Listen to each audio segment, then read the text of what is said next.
सांप्रदायिक वो जो आरोप है वो शासकीय दबाव में मानवीय लोग यहाँ पे रहते हैं और राजपूत कम्युनिटी तो बहुत ही मानवीय है। मुझे 7-8 लाख रुपए की इनकम हो तो मैं जॉब करूंगा ही नहीं। मैं इस वजह से प्रशासन की नीतियों से या सरकार की नीतियों से बिल्कुल, इस सरकार के बिल्कुल खिलाफ। फौजियों की फैक्ट्री कहे जाने वाले साठा चौरासी के बिसाड़ा गांव में है इस वक्त हम लोग। ये गांव उस वक्त सुर्खियों में आया जब करीब 10 साल पहले यहाँ पर एक अल्पसंख्यक समुदाय के व्यक्ति की गोकशी के आरोप में हत्या हो गई। उसके बाद से इस इलाके को सांप्रदायिक इलाका कहा जाने लगा, लेकिन तमाम ये जो लोग यहाँ बैठे हैं ये इस बात से बिल्कुल ताल्लुक नहीं रखते हैं। क्या नाम है साहब आपका? धर्मेंद्र सिंह। धर्मेंद्र जी, ये पिछले 10 सालों में जो हुआ गांव में, अब आप इस गांव को पिछले इतने बदलाव को जो आपने देखा है, इसमें क्या बदलाव हुआ? जो सांप्रदायिकता का आरोप लगा है उसके ऊपर क्या कहना? सांप्रदायिकता का आरोप बेबुनियाद आरोप है सर। यहाँ पहले कभी सांप्रदायिकता नहीं थी, आज भी नहीं है। मेरे हिसाब से सांप्रदायिक वो जो आरोप है वो शासकीय दबाव में प्रशासनिक अव्यवस्था थी, असफलता थी और कुछ भी नहीं था। यहाँ बहुत ही सौहार्दपूर्ण माहौल है, बहुत ही मानवीय लोग यहाँ पे रहते हैं और राजपूत कम्युनिटी तो बहुत ही मानवीय है, जिन्होंने कभी किसी का कोई अहित नहीं किया अपने जीवन में। आज भी जो मुसलमान फैमिलीज हैं यहाँ पे आज भी रहती हैं, सब लोग साथ। एक दिन के लिए भी वो गांव से नहीं गई, एक दिन के लिए भी।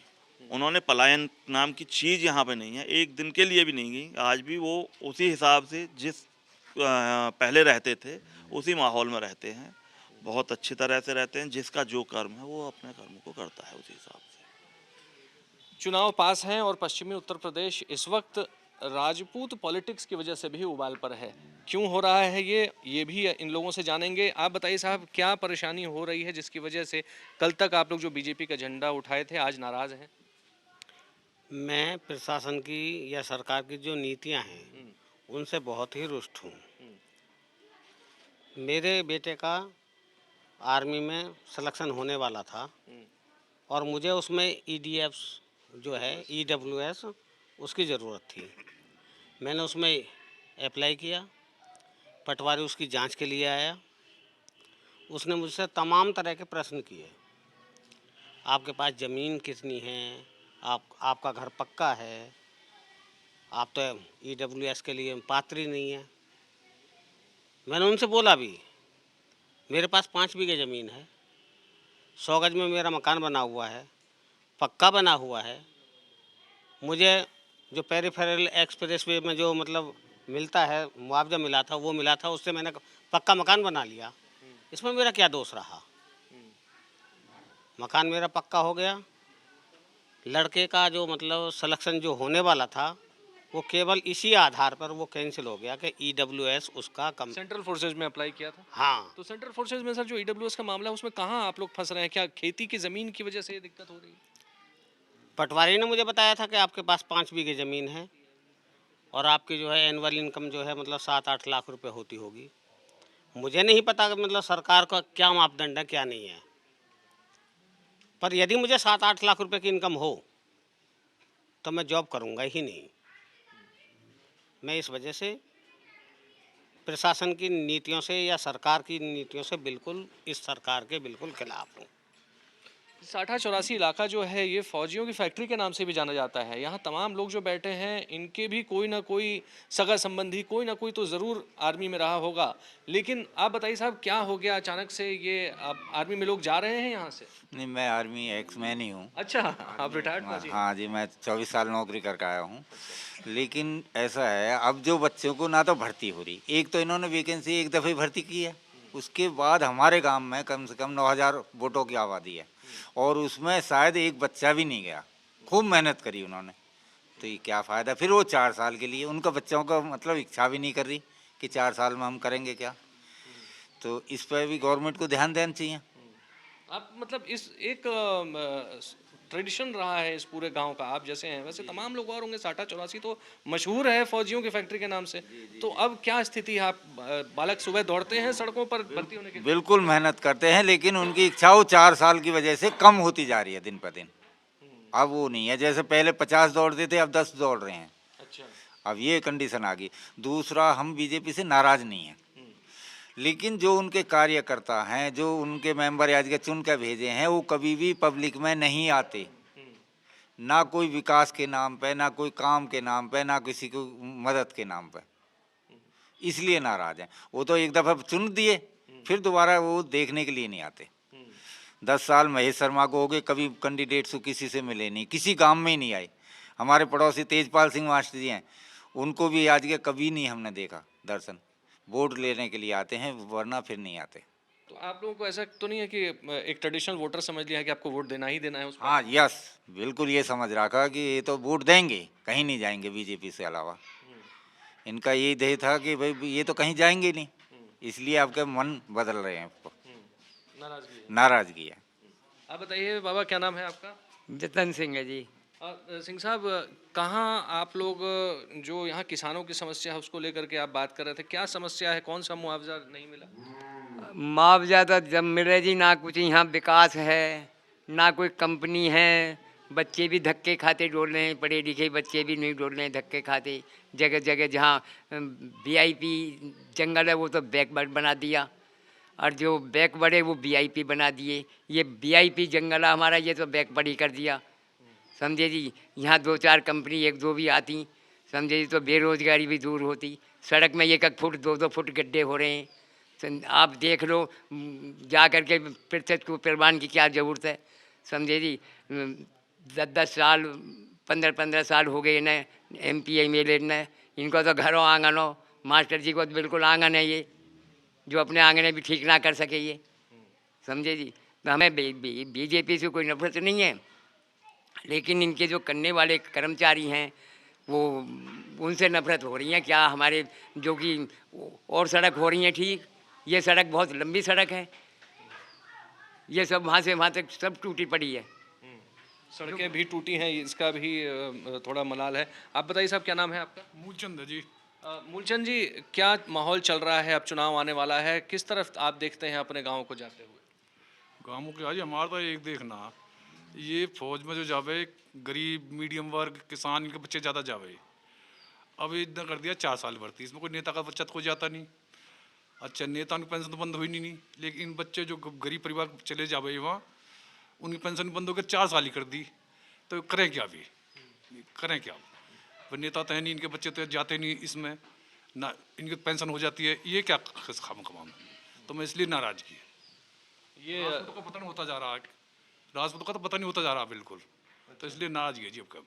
अच्छा, हाँ जी। अग्निपथ की वजह से काफ़ी अब नाराज़गी देखने को मिल रही है। आप बताइए साहब, आप क्या करते हैं और कितनी खेती बाड़ी है आपकी?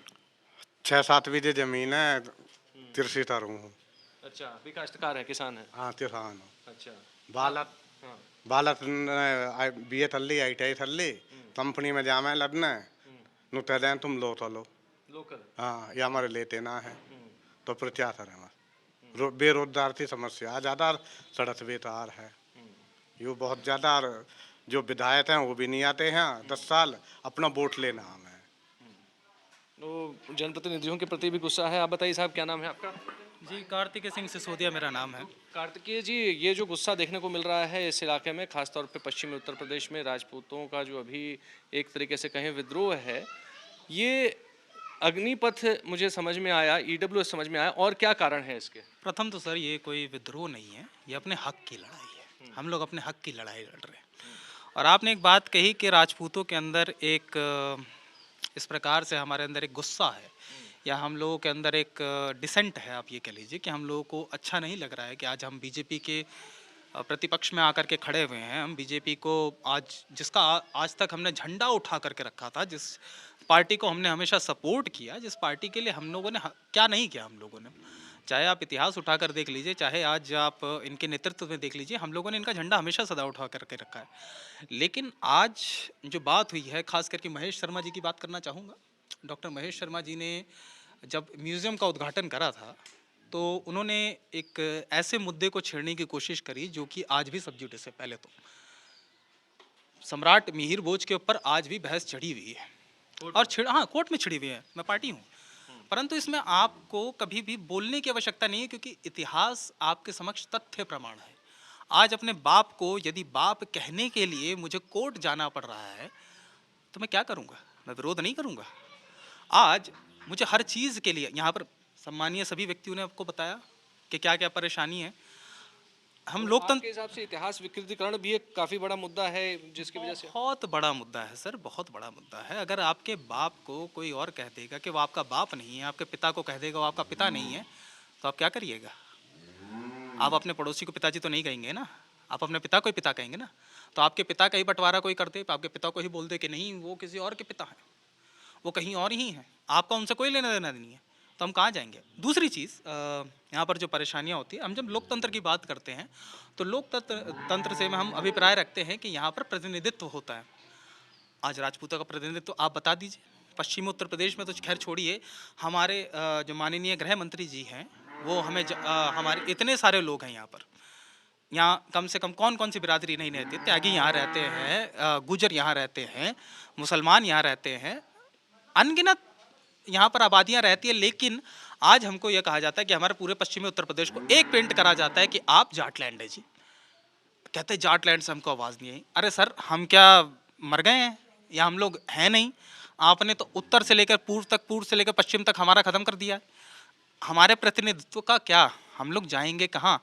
एक जो राजनीति होती है कि बीजेपी की एक राजनीति जो शुरू हुई थी, या जो सत्ता की जो राजनीति शुरू हुई थी, वो यहाँ से शुरू हुई थी कि भाई एक समुदाय विशेष आपका शत्रु है। तो क्या अब नए समुदाय विशेष के तौर पर हम राजपूत हैं क्या? हमारे साथ वो समुदाय विशेष जैसा ट्रीटमेंट या फिर उनके जैसा तौर तरीका क्यों अपनाया जा रहा है? हमको दरकिनार क्यों करा जा रहा है? हमको मुख्य धारा से क्यों हटाया जा रहा है? हमको हर जगह से हटा देंगे आप, हम लोग कुछ है ही नहीं। तो सर देखिए, डिसेंट तो है, हमारे अंदर कोई दुर्भाव नहीं है, ना सत्ता के प्रति है ना सत्ता के लोगों के प्रति है, परंतु एक जो दुष्प्रचार हमारे साथ खिलाफ किया गया है इतने समय तक, आप जब होता है आप मुंह उठा करके कह देते हैं फलाना गद्दार था, आप समझ सकते हैं और जो जनता है वो समझ जाएगी कि मैं किस विषय में बात कर रहा हूँ, क्योंकि वो मेरे समुदाय से आते हैं।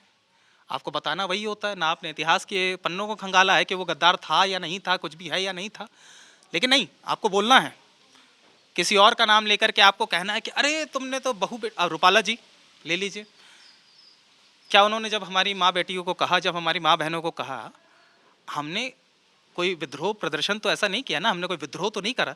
हमारी मांग क्या है सर? आप हमारी ना बस बात सुन लीजिए, हमको बात सुनवानी है। हम लोकतंत्र में लोकतांत्रिक तरीके से अपनी बात रखना चाहते हैं। इस लोकतंत्र के लिए जब आपने हमसे कहा था, हमने सब कुछ दे दिया था। जब आप लाए थे ना इंस्ट्रूमेंट ऑफ एक्सटेंशन और इंस्ट्रूमेंट ऑफ मर्जर, हमने एक बार भी मना नहीं करा था। हम कोई नहीं थे, आपको आई होंगी 10 जगहों से मनाई की रिपोर्टें या फिर 10 जगहों से डिसेंट आया होगा आपको, हमने कभी नहीं करा।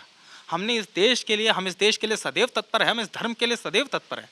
लेकिन यदि आप हमारे साथ ऐसा तुष्टीकरण करेंगे, यदि आप हमको मुख्य धारा से हटाने की कोशिश करेंगे, तो माफ़ कीजिएगा, जो भी सत्ता पक्ष हो, जितने भी जो भी दल हों, मुझे दलों से कोई मतलब नहीं है, परंतु राजपूत में एक उन्माद फैलेगा, एक क्रोध फैलेगा, एक गुस्सा फैलेगा, और यही मैं कहना चाहता था। तो ये सारे मुद्दे सिर्फ एक दो जगह तक सीमित नहीं है, तमाम ऐसे गांव हैं जहां पर कि एक ज़माने में करीब 10 साल 12 साल पहले एक अलग तरीके का माहौल था, लेकिन आज उसी गांव के लोग नाखुश हैं, असंतुष्ट हैं। कई ऐसे मुद्दे हैं जो ज्वलंत हैं और सीधे तौर पर सरकार से सवाल है कि आखिर उनको ऐसा क्या हो गया कि उनका रिप्रेजेंटेशन कम हो गया, ऐसा क्या हो गया कि उनको जो जो इतिहास का विकृतीकरण है उसमें उनको शामिल किया जा रहा है। और ये सारी चीज़ें पश्चिमी उत्तर प्रदेश में एक चैलेंज के तौर पर बीजेपी के सामने आती जा रही हैं। कैमरा पर्सन लोकेंद्र पांडे के साथ अभिषेक आनंद, दादरी, आज तक।